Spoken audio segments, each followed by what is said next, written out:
Сәлем достар, сіздермен бірге Онай каналы.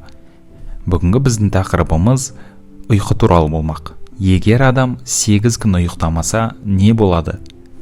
1959 жылы әйгілі америкалық радиожүргізуші Питер Трип 8 күн бойы ұйықтамауға уәде беріп, өзіне эксперимент жүргізуге шешім қабылдаған болатын.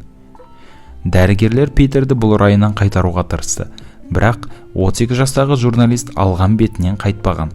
Ол Нью-Йорктың орталығында барлығы көру үшін әйнек ішінде тәжірибе жүргізуге шешім қабылдады. Питер осы әйнек ішінде радио жүргізіп, оның ағзасында қандай өзгерістер болып жатқанын айтып беріп отырды. Алғашқы күндері Трип ұйқысыз өзін жақсы сезініп жатқанын айтты. Эксперимент басталған кезде көңілі көтеріңкі болып, түрлі ойын-сауық бағдарламаларды жүргізді.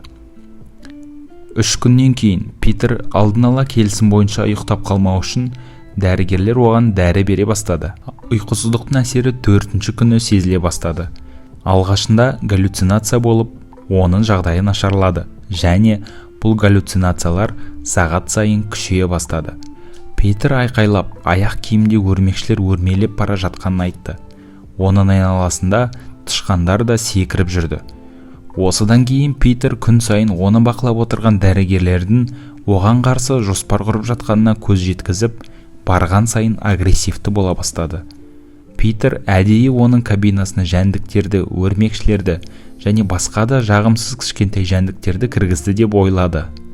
Ол сондай-ақ дәрігерлер оған берілген суға қандай да бір препарат қосқанына сенімді еді.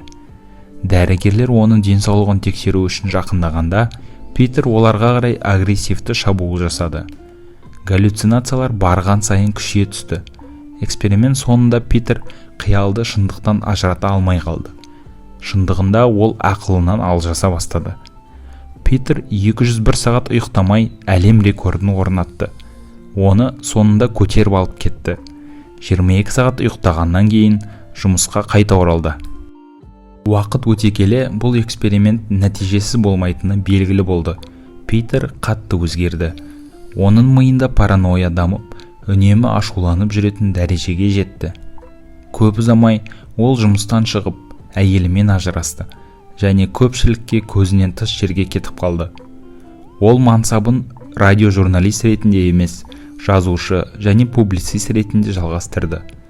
Питер Трип 73 жасында қан тамырлар ауруынан қайтыс болды.